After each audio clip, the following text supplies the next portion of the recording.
Yo, what's up mga katuka? Magandang araw po sa inyo. Medyo matagal na po tayong hindi nakakapag-upload ng mga ganitong video. At dahil po dyan mga katuka, babawi po ako ngayon sa inyo. Mag-share po ng aking bagong conditioning method. So ito po mga katuka ay tested at proven ko na. Nag-testing po ako mga katuka ng 8 manok. Lahat po yun ay lumusot. Yan. Ang gagawin nyo lang po ngayon mga katuka, kumuha kayo ng kung meron po kayo dyan na lapis, ballpen at papel.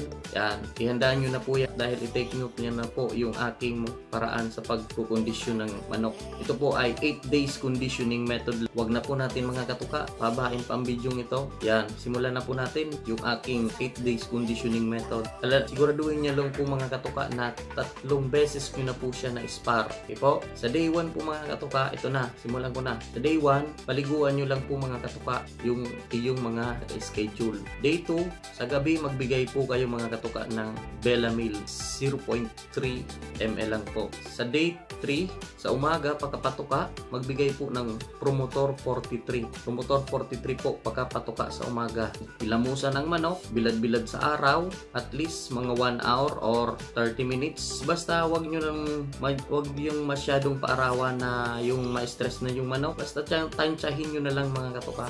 And then cord. Day 4, magbigay ka po ng Voltflex KQ.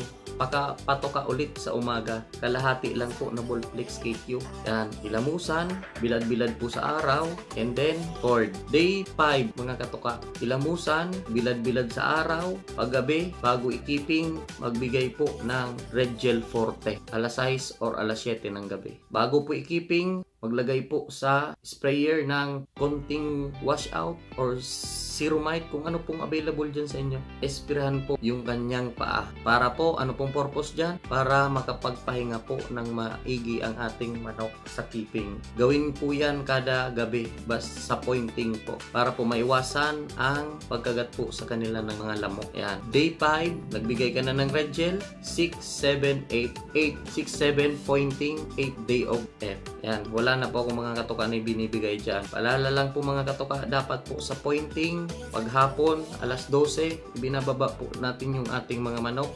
Pinapaipot. Titingnan po natin yung droppings. Pinapa-snack lang po natin ng yung meron kayong pellets ng Enerton. Yun lang po, pa-snackin nyo.